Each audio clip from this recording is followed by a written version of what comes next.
Salut à tous, j'espère que vous allez bien. On se retrouve aujourd'hui pour une story time. C'est pas une vidéo que je voulais faire.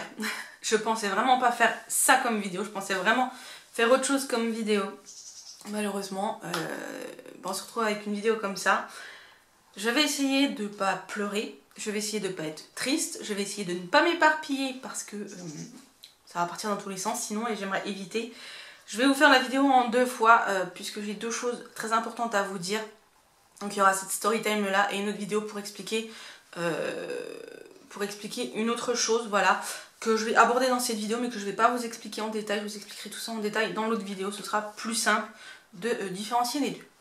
Bref, après ces 50 secondes de blabla pour pas grand chose, on va commencer. Donc c'est une story time concernant la PMA. Et ça m'est arrivé, c'est encore en train de m'arriver, voilà, à l'heure où je tourne la vidéo. Ce n'est pas encore fini, ce n'est pas encore le fin mot de l'histoire, mais je voulais vous faire cette vidéo, d'une part pour moi, parce que j'en ai besoin, j'ai besoin d'extérioriser. Vous savez que quand il m'arrive quelque chose, j'ai besoin de l'extérioriser avec vous, donc j'en parle, et de deux, pour vous informer et vous expliquer mon absence ces derniers temps, et pourquoi je reviens comme ça, avec un cadre aussi carré, etc. pour que vous compreniez bien où j'en suis à l'heure actuelle et ce qui se passe un petit peu dans ma tête et dans ma vie, voilà. Et tout simplement aussi parce que je vous ai toujours tout partagé et que je ne me vois pas vous partager ça alors que ça va jouer pour la suite. Donc du coup, voilà, je me devais de vous l'expliquer. Si jamais vous, petit disclaimer, si jamais vous trouvez que je suis très détachée par rapport à la situation ou que je prends pas les choses assez à cœur ou pas assez sérieusement, sachez que j'ai pris du recul malgré que ça soit tout frais. J'ai pris du recul, j'ai déjà analysé la chose et du coup c'est pour ça que je peux peut-être en parler de manière assez détachée, mais ce n'est pas parce que ça ne me touche pas, au contraire. Mon cœur il est fondu, hein, voilà. Il sera à jamais fondu et ça je n'y peux rien. Mais mon cerveau a déjà fait le travail pour avancer, donc du coup voilà, je vais vous expliquer après, mais je suis un peu un train à deux vitesses en ce moment, donc voilà. Bref, tout ça pour vous dire, alors c'est parti, donc vous le savez, au mois de mars, j'ai fait une fausse couche très précoce, et ma gynéco m'avait demandé de faire des analyses pour voir de quoi ça pouvait venir. Donc j'avais fait cette prise de sang et qui s'était révélé positif, et Besançon, donc la PMA Besançon, le CHU m'avait demandé de refaire l'examen, puisqu'il faut le faire normalement 12 semaines après, pardon, 3 mois après, pour vérifier, et il m'avait demandé de le refaire avant de commencer tout protocole. Entre temps il y a eu le Covid, il y a eu cette histoire d'IMC, etc. Donc du coup ça avait repoussé. J'étais partie pour faire la première FIV là au mois de septembre, donc ils m'ont envoyé le courrier, j'ai dû le recevoir, ils l'ont envoyé le 22, j'ai dû le recevoir dans la semaine du 25, et alors non, je l'ai pas reçu dans la semaine du 25, j'ai reçu dans la semaine entre le 27 et le 2 août, puisque je voulais aller la faire le 1er août. J'étais d'anniversaire et du coup je voulais aller la faire en même temps. Le samedi, mon père était venu me chercher pour aller à l'anniversaire et je lui avais demandé qu'on passe au labo. Manque de peau, le jour-là, le labo, et il faisait plus les prises de sang à partir de 2h30. À 14h30 c'était fini. Je suis arrivée, il était 3h, bon, manque de peau pour moi. Je dis c'est pas grave, je viendrai samedi prochain, le chat travaillant pas, il m'emmènera le matin. Donc la semaine passe et je sais pas pourquoi, mais j'ai eu un petit pressentiment, et quand j'ai fait mes courses, j'ai commandé sur le Leclerc Drive un test de grossesse. Généralement quand j'ai un pressentiment comme ça, c'est que je me trompe très rarement. Et donc du coup je fais le samedi matin, je fais ce test, enfin dans la nuit, hein, parce que moi généralement quand je sais qu'il faut que je fasse un test à 2h du matin, je suis réveillée, debout, hop, c'est la fête, bien réveillée, enfin très très bien, hein. Je pourrais faire ma journée, qu'il n'y aurait pas de souci, hein. Donc du coup à 2h je vais faire ce test pipi, et j'avais l'impression de voir une barre, vraiment, hein, j'avais cette impression là. Et je me suis dit non, tu te fais des films, etc., etc. En prenant en photo, on voyait pas très bien on voyait pas sur la photo, mais en vrai j'avais l'impression de voir une petite barre légère, enfin bref.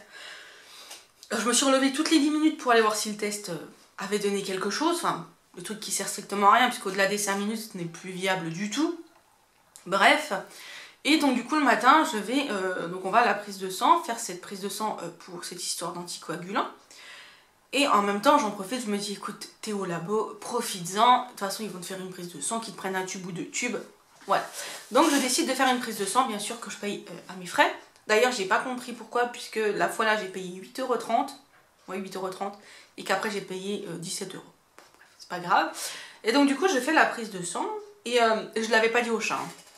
J'avais gardé ça pour moi, je voulais pas lui donner de faux espoirs si c'était moi qui me faisais des films, etc. Ça peut arriver, hein. Vous voyez bien, j'ai pas trop envie, vu notre parcours, de lui donner de l'espoir. Et du coup, j'ai attendu les résultats, c'était très long. J'ai eu les résultats, le chat n'était pas là, il était parti apporter les courses à ses parents, donc ça tombait bien. Je peux vous dire que quand j'ai vu le résultat, je me suis trouvée un peu con en fait, parce que j'étais contente parce que pour moi ça avait l'air positif, mais en même temps je savais pas du tout. Le taux était de 5,5, donc vraiment très bas quoi. Enfin, oui, voilà. Mais c'était quand même positif pour mon labo, puisque tout ce qui est au-dessus de 2 était positif. Maintenant ils ont changé, ils ont mis 5. Mais bref, c'était au-dessus de 5, donc c'était quand même un petit peu positif. Autant vous dire que j'ai passé mon week-end à me passer la rate au courbouillon. Ne sachant pas quoi faire, j'avais même envoyé un mail à ma gynéco, bref. Et donc j'ai eu les résultats là, et j'ai rien dit au chat. J'ai essayé au maximum de garder ça pour moi. Mais il me connaît tellement bien, ça va faire 10 ans qu'on est ensemble, et il me connaît tellement bien qu'il voit quand il y a quelque chose qui va pas.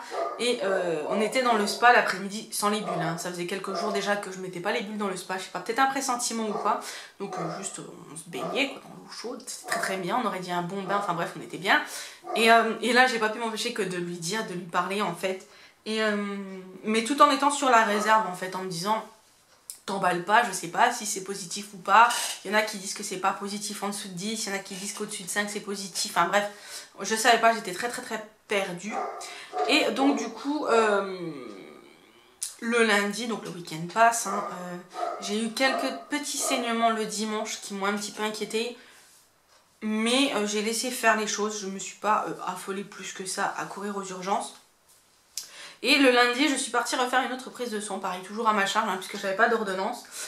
Et le taux était à 11,5, donc il avait 11,5, 12, bref, c'était dans ces eaux-là, donc il avait bien doublé, donc c'était bien en cours, c'était bien positif. Et donc du coup, j'ai paniqué un petit peu, puisque ayant ces problèmes d'anticoagulant, n'ayant pas encore les résultats de la confirmation, j'avais peur, etc. Je ne savais pas trop quoi faire. Donc du coup j'ai appelé ma gynéco qui m'a proposé une visioconférence. Oui, c'est comme ça qu'on dit. Enfin, un rendez-vous par visio, une visioconsultation. Le soir même. Donc autant vous dire que j'ai accepté direct. Hein. J'avais pas envie de rester encore une journée comme ça, sans savoir quoi faire, sans rien. Donc du coup, le soir à 19 h, ouais, à 19 h, j'ai eu ma consultation en visio, donc qui s'est très bien passée, hein, qui a duré 5-6 minutes, pas plus. Hein. C'est qu'elle m'a demandé un petit peu des nouvelles, ce qu'il en était, ses histoires de tout, etc. etc. Et du coup, elle m'a mis en place un petit traitement. Donc j'ai eu la progestérone, j'ai eu l'acide folique et j'ai eu de la cortisone en prévision d'un nouveau positif à ce problème d'anticoagulation. Voilà, tout simplement. Et j'ai eu rendez-vous, j'avais rendez-vous de toute façon avec elle le 27 de base, le 27 août, j'avais rendez-vous de base avec elle. On a avancé le rendez-vous au 25. Donc le 10, elle me prescrit ma cortisone, tout ça. Le 11, je suis allée chercher tout ça. Le 12, j'ai refait une prise de sang qui avait bien doublé, etc., qui avait bien monté. Et j'ai refait une prise de sang, c'était quand là, j'avais fait tous les 48 heures, je crois, pour vraiment être sûre. Ça montait bien, tout était bien, tout allait bien. J'avais quelques petites douleurs, genre de tiraillement et choses comme ça, des douleurs ligamentaires comme on peut dire. J'avais un petit peu les seins douloureux, enfin le bout des seins douloureux. Donc voilà, tout allait bien, ça montait bien, je faisais ma petite vie. Et un mardi, ouais c'est ça, le mardi avant les vacances du chat, donc il était en vacances le 22, moins 4 jours, donc ça doit faire le 22... Alors attendez, 22, 21, 20, 19, Ouais, bref, je crois le 18 ou le 19, je vais faire une énième prise de sang. Taux à 445, bref. J'étais vraiment contente du taux, il montait bien et tout. Et après, je me suis dit, je vais arrêter d'en faire toutes les 48 heures parce que c'est très anxiogène. Mais vu mon parcours, en fait, vu mes antécédents, de toute façon, c'est anxiogène quand même malgré tout. Donc, j'ai arrêté d'en faire tous les 2 jours et je suis allée en faire une 4 jours après, donc le samedi 22, le premier jour des vacances du chat. On devait aller à Ikea juste après, donc on est parti de la maison à 8h et quelques. On a été au labo faire la prise de sang et après on était à Ikea. Ikea ouvrant à 10h, on a attendu un petit peu. Et là, j'ai eu les résultats de la prise de sang avant de rentrer dans Ikea. Et ça a été un petit peu la douche froide pour moi. J'ai eu du mal à me contenir, mais j'ai réussi à me contenir. Heureusement que j'avais une occupation, là on a été chercher le dressing, donc voilà, je devais chercher tous mes cartons, etc. Ça m'a occupé. Je regarde le taux, donc 4 jours après le taux était à 765 je crois, quelque chose comme ça. Donc il n'avait même pas doublé en 4 jours. Donc je savais ce que ça voulait dire, que c'était pas une grossesse évolutive, encore une fois, qu'il y avait un souci. Mais par contre je savais pas quel souci. Je n'avais pas de saignement, je n'avais pas de douleur. J'avais pas de douleur comme quand j'ai fait ma grossesse extra-utérine. Je n'avais pas de saignement comme quand j'avais fait mes fausses couches précédentes. Donc je savais que c'était pas évolutif, hein, j'en étais consciente, hein, au bout de 4 jours, si ça double même pas au bout de 4 jours, voilà, c'est pas la peine quoi, on sait que c'est cuit. Mais en fait j'étais totalement perdue, donc on a été acheter le dressing. Et en revenant en fait on s'est arrêté manger sur Belfort, on a été au bureau d'ailleurs, c'est un très bon resto, je vous le conseille, j'aime beaucoup. Entre parenthèses. Et en fait en discutant avec le chat, j'étais totalement perdue quant au traitement que j'avais, est-ce qu'il fallait que je le continue ou pas, sachant que j'étais quand même sous progestérone et que la progestérone ça entretient un petit peu l'intérieur pour la grossesse, donc est-ce que c'était la peine que je continue, etc. J'avais essayé de joindre ma gynéco qui n'a pas été joignable ce jour-là, le secrétariat étant fermé, donc j'ai décidé, c'était sur la route, d'aller aux urgences à Trévenant, donc c'était sur notre route. Donc on y est allé et quand j'y suis arrivée j'ai expliqué un petit peu mon cas et j'ai expliqué que c'était vraiment plus pour me rassurer que pour avoir une solution parce que voilà. Donc ils m'ont fait une écho, ils m'ont pris la tension, etc. hein. Et à l'écho en fait ils ont cru apercevoir, ils pensaient voir, ils n'étaient pas sûrs, un petit sac au fond de l'utérus. Donc déjà voilà, il n'y avait pas d'épanchement dans la trompe gauche qui me reste. Donc c'était déjà un petit peu... Enfin moi je l'ai pris un peu comme un soulagement à ce moment-là. J'aurais peut-être pas dû. Et donc du coup ils m'ont dit refaites une prise de sang dans 48 heures et vous venez nous voir dans 48 heures. Donc je rentre chez moi. Ils m'ont dit qu'il fallait que je continue le traitement. Voilà, on a continué le traitement. Je reviens le lundi. Ouais c'était ça, le lundi. Je reviens le lundi. Prise de sang à nouveau. Taux à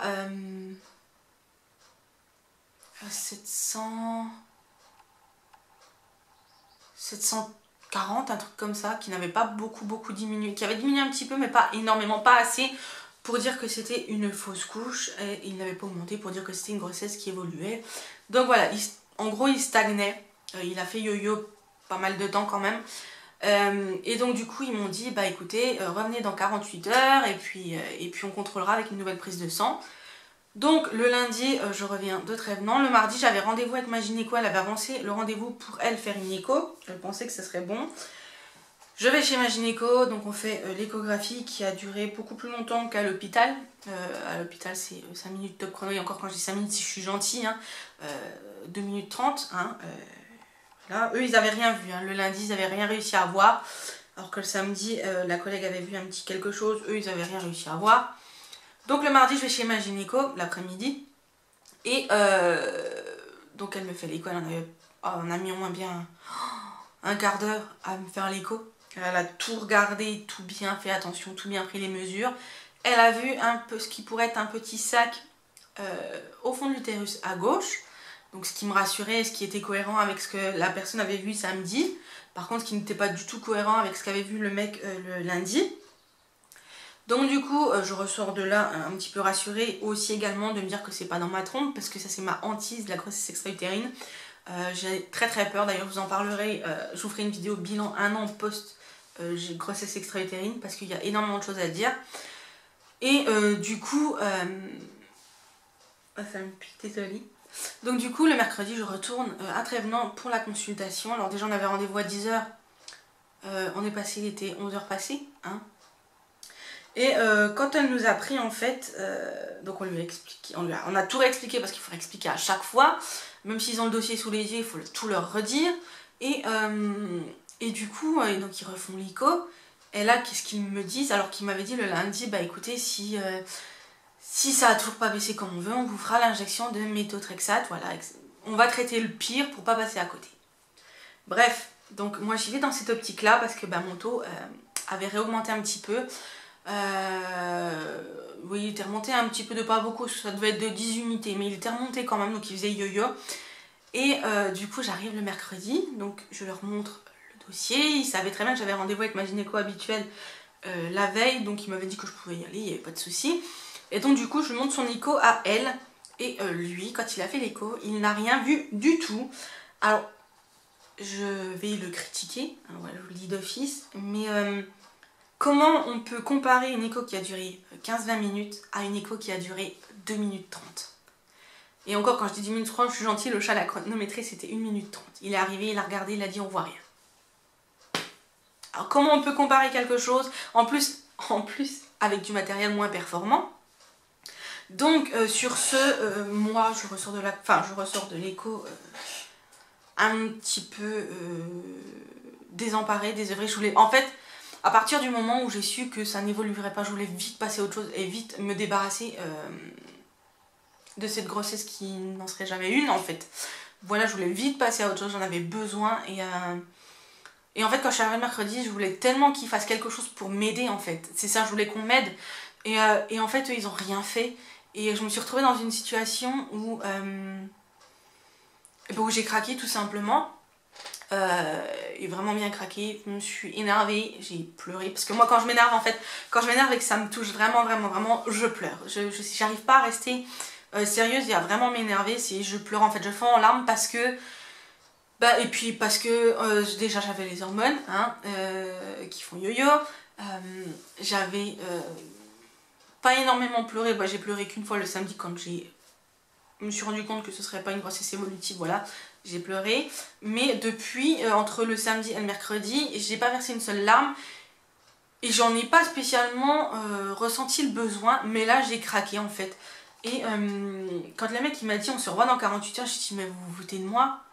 Vous allez me laisser comme ça dans 48 heures, mais dans 48 heures ce sera la même chose. Enfin, je voulais qu'on m'aide. Donc du coup, le chat a mis les pieds dans le plat et a demandé à parler à la supérieure de ce jeune homme. Et du coup, la supérieure est arrivée. Alors je peux vous dire que dans la pièce, en attendant, on entendait les mouches voler et moi me moucher et pleurer. Parce que plus personne ne disait un mot et voilà, c'était vraiment très tendu. Quand la supérieure est arrivée, c'était pas mieux non plus. Honnêtement, là pour le coup, j'étais très déçue d'eux, du service, des médecins que j'ai vus pour ce suivi-là, des internes, parce que honnêtement, on a vu. La première interne qu'on a vue, elle était très bien. C'est celle qui m'avait reçue la première fois pour ma grossesse extra-utérine. Mais après, j'ai eu le droit en fait à une interne en médecine générale qui faisait un stage en gynécologie. Voilà. C'est génial quoi, t'as même pas le droit à un interne en gynéco, aux urgences gynéco, c'est quand même très bizarre. Bref, donc la responsable arrive, elle commence à nous expliquer qu'ils peuvent pas faire de traitement à l'aveugle, c'est pas rien, etc. Tout en nous disant en même temps, si on n'avait pas eu les échos donc de votre gynéco, on vous aurait fait l'injection. Donc en fait, ils se sont contredits, ils m'ont un peu prise pour du jambon, hein, parce que si on n'avait pas montré l'écho là, ils l'auraient fait, et derrière, ils nous disent qu'ils peuvent pas faire ça comme ça. Ils nous ont quand même avoué qu'ils avaient du matériel moins performant qu'en consultation. Je me dis, t'es aux urgences gynéco, il est censé déceler des urgences, des choses graves, et ils ont un matériel moins performant qu'en consultation. Enfin, à un moment donné, moi j'étais en pleurs, en larmes, enfin bref. Donc du coup, elle m'a refait une écho. Elle a à moitié admis qu'effectivement, elle voyait peut-être sous certains angles ce qui pourrait être un sac embryonnaire, bref. Je me suis rhabillée, ils nous ont dit on se revoit dans 48 heures, on a pris le rendez-vous, on est parti. Moi, le chat a vu, quand je suis sortie du rendez-vous, j'étais vraiment dans un état second. Et je me suis jamais retrouvée dans un état comme ça. Je me suis retrouvée en fait, dans un état second, j'étais là sans être là en fait. Le chat me parlait, j'entendais, mais j'écoutais pas en fait, j'étais là physiquement. Mais j'étais pas là mentalement en fait, j'étais restée abasourdie, vidée, enfin bref, j'étais vraiment dans un état second, c'est la première fois que ça me faisait ça. Je m'en suis même fait peur parce que je me suis mise à me gratter, voilà, et je me suis fait une brûlure, enfin bref. Mais c'était compulsif en fait, je sais pas, c'était compulsif, un peu un genre de toc. Mais bref, c'était très très étrange. Et donc du coup le chat a dit on va pas rester comme ça, on va aller voir Madame Aubry, donc ma gynéco. Donc nous allons jusqu'à Fougerolles. Il était quand même 1h30, on n'avait pas mangé, bref. On va jusqu'à Fougerolles. Et arrivé à Fougerolles, bah, ma gynéco travaillait pas l'après-midi là. Donc du coup la secrétaire lui a envoyé un message sur son téléphone. Et voilà, nous on est rentrés. Sur le chemin il nous est arrivé une péripétie. Mais ça je vous raconterai plus tard. Ou pas. On est, enfin je vais vous le dire maintenant. En rentrant on est passé par les petits chemins pour pouvoir laisser les fenêtres ouvertes, il faisait très très chaud. Et on est tombé sur une exploitation agricole qui était en feu. Donc le chat s'est arrêté et a été aidé, voilà tout simplement. J'ai eu vraiment mal au cœur pour ces exploiteurs, pour ces agriculteurs. Enfin, en plus il faisait un vent terrible et c'est l'employé de la commune qui a désherbé. Vous savez, on désherbe des fois en brûlant les herbes, enfin bref, il a fait ça alors qu'il y avait grand vent. Et ça a pris feu, le terrain a pris feu, les balles de foin ont pris feu. Et ils ont perdu une vache, voilà. Bref, donc après nous sommes repartis. Et ma gynéco m'a appelé en fin d'après-midi en me disant qu'on ne pouvait pas rester 48 heures comme ça, que le lendemain je devais aller faire une prise de sang et que si ça n'avait pas baissé, eh bien elle m'enverrait donc dans un autre hôpital à Vesoul, à l'opposé de Trévenans en fait, mais pas très loin de chez moi non plus, et qu'on ferait quelque chose, voilà. Donc le lendemain je vais faire ma prise de sang, le taux était descendu à 680, donc on était un peu soulagé qu'il soit descendu. Donc elle me dit si vous n'avez pas de douleur, bah, vous faites une prise de sang samedi, on avisera samedi. Donc le samedi je vais faire ma prise de sang puisque j'avais pas eu de douleur, pas de saignement, rien du tout. Et quand je vais faire ma prise de sang le samedi, le résultat était de 724, donc ça avait augmenté.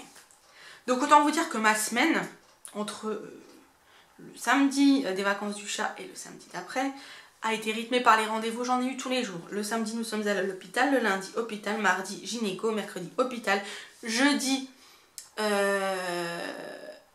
Jeudi, qu'est-ce qu'il y a eu? Jeudi, bah il n'y a rien eu. Il n'y a rien eu mes prises de sang. Vendredi, j'étais tranquille. Il n'y a que vendredi qu'on a été tranquille. Pas de médecin, pas de prise de sang, pas de rendez-vous.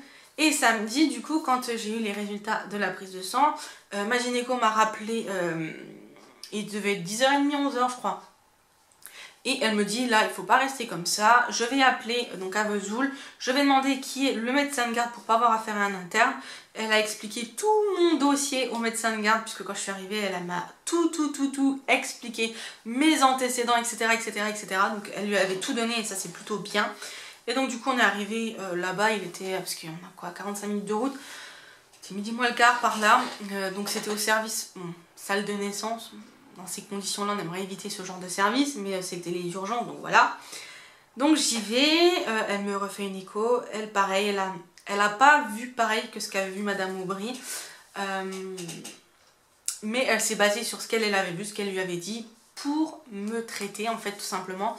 Donc elle m'a dit, dans ces cas-là, puisqu'en fait c'était une grossesse où la localisation était indéterminée, elle me dit dans ces cas-là, on préfère traiter le pire que de passer à côté. Donc le pire, ce serait la grossesse extra-utérine pour mon cas.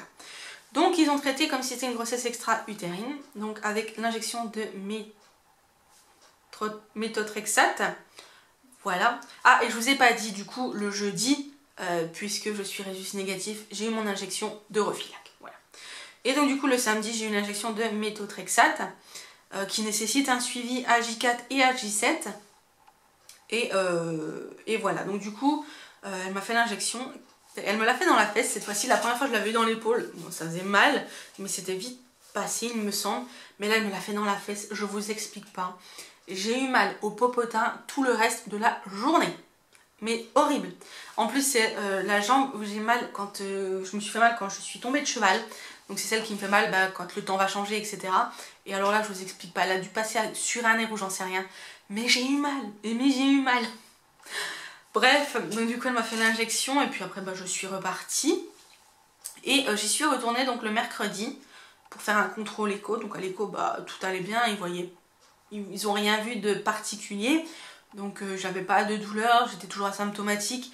J'avais commencé à avoir quelques petites pertes de sang, mais vraiment juste en m'essuyant après être allée aux toilettes. Et après cet écho-là, déjà je suis tombée sur un interne très très gentil, qui a pris le temps de tout bien expliquer, de tout bien regarder, et qui a été très à l'écoute. Et bah, après en fait ce rendez-vous, je pense que le fait d'aller un petit peu trifouiller là-dedans, ça a déclenché vraiment les saignements. Et voilà, donc j'ai eu des saignements à partir du mercredi après-midi. Et bah, samedi dernier, donc samedi qui vient de passer, je devais retourner pour un contrôle, donc avant de faire une prise de sang, donc j'ai fait ma prise de sang. Et autant vous dire que j'étais soulagée que mon taux soit passé de 724 à 104,6. Même la gynéco qui m'a reçue aux urgences n'en revenait pas. Elle m'a demandé à voir pour y croire parce que c'était vraiment une descente fulgurante. Et c'était tant mieux. Alors, rien n'est gagné. Donc j'ai pas eu de deuxième injection, donc ça c'est plutôt cool. Et à l'écho tout était bien, donc il n'y avait rien de bien particulier. Je suis pas pour autant sortie de l'auberge puisque j'ai des prises de sang à faire jusqu'à négativité sur 2 prises de sang. Puisque je pense que vu que mon taux a assez tendance à faire yo-yo, il préfère être sûr vraiment de la négativité en 2 prises de sang. Donc là, toutes les semaines, je dois aller faire une prise de sang. Donc ce sera tous les samedis, on se base sur le samedi. Et voilà un petit peu l'étendue des choses. Pour faire un résumé, on ne sait pas vraiment où était localisée cette grossesse. On ne sait pas exactement, puisqu'en fait, même ma gynéco m'a dit, bon, ça peut être un sac embryonnaire, mais ça peut aussi également être un caillot. Donc ils ne savent pas où était située cette grossesse. Potentiellement, c'était une grossesse extra-utérine, comme c'était une grossesse intra-utérine, on ne sait pas. Ce qui entraîne un certain nombre de choses pour la suite. Donc vu que j'ai eu l'injection de méthotrexate, je suis 3 mois sans pouvoir faire quelques protocoles que ce soit. Quand nous avons été chez ma gynéco le mardi, oui, le mardi, on a pas mal discuté et elle nous a clairement déconseillé d'essayer d'avoir une grossesse naturellement. C'est plutôt contre-indiqué pour moi. D'une part pour cette histoire d'anticoagulant et d'autre part pour éviter toute récidive entre guillemets de grossesse extra-utérine, puisque là on ne sait pas où c'était, donc peut-être que c'était dans la trompe et que ça l'a un petit peu abîmé, on n'en sait rien. Et du coup pour éviter tout ça, elle nous déconseille très très fortement. Elle nous a pas interdit, elle peut pas nous interdire, mais elle nous a déconseillé très fortement de réessayer naturellement. Ça a été un petit coup de massue pour moi, je dois vous l'avouer, parce que c'est très frustrant quand vous savez que ça fonctionne naturellement, puisque à chaque fois qu'on a une catastrophe, en fait c'était un essai naturel, donc c'est que ça fonctionne, de vous dire que non, vaut mieux passer par la FIV, que c'est plus safe pour votre santé. Je vais boire un petit coup. Hop, pardon, que c'est plus safe pour votre santé. C'est quand même un peu frustrant et ça en met un petit coup au moral. Pardon, j'ai soif, ça fait une demi-heure que je parle, j'ai soif. Et du coup, voilà, ça a été un petit coup de massue. Donc du coup, on est obligé de... Effectivement, on va être obligé de passer par la FIV. C'était déjà le parcours qu'on avait emprunté hein, au mois de février, si vous vous rappeliez bien. Mais j'avais espoir de pouvoir éviter de passer par là. On a toujours l'espoir, de toute façon, quand on est dans ce parcours, que un bébé couette arrive, comme on l'appelle, et voilà, éviter de passer par tout ça. Malheureusement, nous, on n'a pas le choix. Et c'est très frustrant. À l'heure d'aujourd'hui, je pense aller bien. Même si, je vous dis, je suis un train à 2 vitesses en fait. C'est très très compliqué à expliquer et c'est très compliqué à vivre. Mon cerveau est déjà passé à autre chose. Lui, il a déjà avancé et lui, il est déjà dans l'avenir, dans le reste. Voilà, lui, il a déjà tracé. Moi, mon cœur,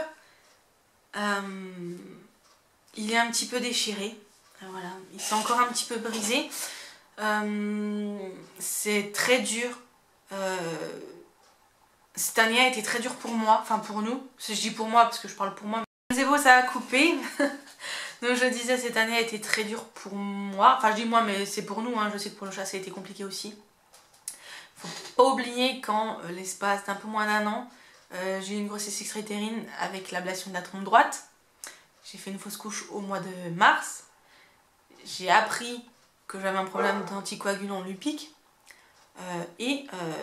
Là, une fausse couche ou une grossesse extra-utérine, je ne sais pas comment la compter.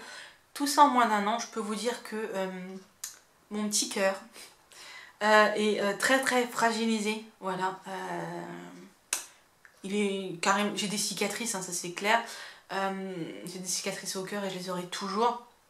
En plus des cicatrices visibles, mais j'ai des cicatrices au cœur.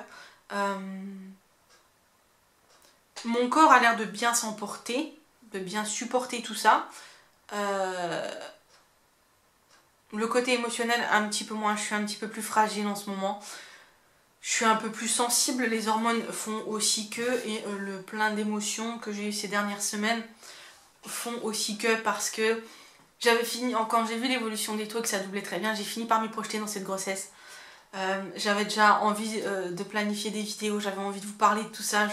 C'est des vidéos que j'ai envie de faire, ça a toujours été mon but de vous partager ma grossesse, etc. Et c'est vrai que je m'étais projetée là-dedans, donc je pense que ça n'a pas aidé émotionnellement. J'ai réussi un petit peu à m'investir dans cette grossesse et j'aurais peut-être pas dû, mais c'est très compliqué. Pareil, j'étais un train à deux vitesses quand c'était encore dans le positif. Il y avait une partie de moi qui voulait, qui se projetait dans cette grossesse avec bah tiens, l'accouchement était prévu pour avril, à Noël, voilà. Enfin, je m'étais imaginé plein de choses, comme par exemple bah, l'année prochaine en 2021, je vais avoir 30 ans et je vais faire quelque chose cet été, et je m'étais dit bah tiens, on sera trois pour le faire. Et vous voyez, c'est des choses, je sais qu'il faut faire un deuil et ça se fait pas comme ça. Même si mon cerveau l'a fait, moi je l'ai pas fait comme ça encore. Et ça va prendre un peu de temps, et c'est vrai que je suis un peu plus sensible. Il y a des sujets qui avant m'auraient pas spécialement touché, qui là me touchent beaucoup plus. Je suis peut-être un peu plus à fleur de peau. Mais j'essaie d'avancer. C'est pour ça que j'ai besoin d'un cadre carré en ce moment, que j'ai besoin de barrières, de règles, de cadre, voilà, pour garder un peu la tête hors de l'eau et pas plonger, parce qu'il y a des jours où oui, effectivement, je craquerai parce que je suis triste et que j'ai besoin d'extérioriser ça, et le fait d'avoir un rythme de vie assez carré, ça m'aide en fait à garder la tête haute et hors de l'eau et ne pas sombrer, parce que j'ai pas le droit de sombrer en fait. Et j'ai pas le droit, je peux pas. Et je ne veux pas en fait sombrer. Je me dis que j'ai déjà parcouru tellement de choses. Alors oui, il y a pire que moi. Effectivement, il y a pire que moi. Il y en a qui vivent des choses beaucoup plus graves. Mais je trouve que j'ai déjà enduré tellement de choses que j'ai pas le droit de baisser les bras maintenant en fait. Pour moi, j'ai fait la moitié du chemin. Et à la moitié du chemin, bah, je peux pas tout laisser tomber. J'ai le droit de craquer. Ça, voilà, je me l'autorise. J'ai le droit de craquer, mais j'ai pas le droit de sombrer. Et pour pas sombrer, bah en fait, le seul truc que j'ai trouvé, c'est un rythme de travail. Voilà, c'est ça, c'est avoir un rythme de journée pour pas être allongée sur le canapé comme une vieille loque, comme j'ai été pendant un mois. Voilà, à manger n'importe quoi, à faire n'importe quoi, voilà. J'ai vraiment besoin de reprendre ma vie en main, et je pense que là, c'est le bon moment. Donc voilà un petit peu ce qui s'est passé. C'est pas simple, c'est vraiment pas simple. Ça fait beaucoup de choses à digérer, vraiment. J'essaye de rester positive, hein, bien évidemment. Vous voyez vous allez voir dans mon weekly vlog, je veux dire, je ne suis pas à pleurer tous les jours. Mais sachez que même si je souris, il y a quand même une partie de moi qui est un petit peu triste, et je pense que c'est normal et ça prendra un peu de temps. Faire un deuil, ça se fait pas en un jour, même si je vous dis, ma tête est passée à autre chose, et c'est très très bizarre d'ailleurs comme sensation, je vous l'assure. Je sais pas si vous l'avez déjà vécu, mais l'impression d'être dans deux mondes différents en fait. J'avoue, j'avais l'impression de ne pas vivre dans le présent, mais d'être déjà dans le futur, et c'est très très bizarre en fait. Mais bon bref, donc du coup, voilà un petit peu ce qui s'est passé. Donc encore une fois, un malheur s'est abattu sur nous, on va dire ça comme ça. Et, et ouais, c'est frustrant, c'est triste, c'est démotivant. Mais je vous dis, j'ai pas le droit de baisser les bras. J'ai pas le droit parce que ce bébé, ben, on le veut, voilà. Et je suis pas prête à abandonner en fait. Voilà. Je suis pas prête à me dire que je ne serai jamais enceinte et qu'on n'aura jamais d'enfant. Voilà. Donc on a 4 filles devant nous.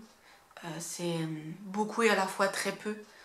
Ça passe très très vite et en même temps ça fait beaucoup de tentatives en fonction de ce que je vais avoir comme embryon. Ça peut, voilà, on verra. On pense un petit peu, enfin moi j'y pense un petit peu, je sais pas le chat lui où il en est. Mais je commence un petit peu à penser à l'adoption également parce que comme je vous dis 4 filles ça passe très vite. Et en France ben, il n'y en a que 4 de remboursés. Et que ça coûte relativement cher. Une fille c'est plus de 1500 €, voire 2000 €. Donc du coup voilà c'est un budget, ça se... Voilà. Donc j'ai réfléchi à tout ça. C'est vraiment une petite réflexion. Hein. Voilà, je veux avant essayer tout ce qui est pour nous. Donc les inséminations on oublie, hein, c'est pas du tout pour nous. Et voilà. Après pareil, depuis samedi je cogite un petit peu parce que la gynéco que j'ai vue m'a parlé, elle me dit c'est à en discuter, mais peut-être m'enlever l'autre trompe pour éviter toute récidive de grossesse extra-utérine. Donc ça aussi ça m'a fait encore un petit coup au moral. C'est pas rien d'enlever encore une trompe, c'est la dernière que j'ai. Après je n'ai plus rien. Donc après on ne peut plus avoir d'enfants naturellement. Voilà, donc je ne sais pas. Donc on verra. Donc voilà, à l'heure d'aujourd'hui où j'en suis, ça a l'air, pour l'instant c'est sur la bonne voie. On espère que voilà la semaine prochaine, enfin samedi, la prise de sang sera très très bien. Et puis voilà, ça suit son cours. Bon après normalement ça doit suivre son cours. Hein, je veux dire voilà les saignements sont là encore maintenant, donc voilà. Je pense que c'est tout ce que je voulais vous dire pour cette vidéo. Et puis bah écoutez, je souhaite vraiment beaucoup de courage aux personnes qui se lancent dans ce parcours de PMA. Et j'ai envie de dire aux personnes qui débutent, alors quand je vois certains commentaires de filles qui commencent, ça me fait sourire dans le sens, mais pas pour me moquer d'elles, mais ça me fait sourire dans le sens où elles ont encore cette insouciance que moi je n'ai plus et que j'aimerais avoir. Parce que quand je les entends dire c'est long, quand elles sont en stimulation simple ou qu'elles commencent clomide, voilà, quand elles disent c'est long, j'en ai déjà marre, etc. Je les comprends tout à fait parce qu'à l'époque j'étais pareil. Mais avec le recul, je me dis, si vous saviez où ce parcours peut vous mener, mon Dieu, si vous saviez. Moi, si à l'époque on m'avait dit ça, tu vas voir ça, j'aurais dit non d'office en fait. Et ça me fait un petit peu sourire de voir cette insouciance et j'aimerais tellement la retrouver parce que c'est tellement pesant de vivre avec cette peur et constante. Je vous assure que quand j'ai vu que c'était positif, en fait, au lieu de sauter de joie et de sauter au plafond et d'être super contente et tout, et ben c'était de l'angoisse en fait. À chaque fois que j'allais aux toilettes, c'était de l'angoisse de voir du sang. À chaque fois que j'allais faire de la prise de sang, c'était l'angoisse que ça n'évolue pas. Voilà, j'ai vraiment vécu dans l'angoisse et c'est très frustrant en fait de vivre une grossesse comme ça. Et en fait, je me dis que maintenant, peu importe le positif que j'aurai, même si avec la fille ça marche du premier coup, et ce que je nous souhaite, hein, si ça peut marcher du premier coup et jusqu'au bout, moi je serai la plus heureuse, mais tant que j'aurai pas bébé dans les bras, ce sera une angoisse permanente en fait. Et je pense que les personnes qui ont une grossesse naturelle, la première qui marche très très bien, il y a de l'angoisse, mais je pense pas qu'il y a autant d'angoisse que pour les personnes qui sont comme nous en PMA. Et c'est vrai que ça c'est quelque chose que j'envie énormément aux personnes qui commencent, qui ont cette insouciance encore et qui n'ont pas encore connu les fausses couches, les grossesses extra-utérines, etc.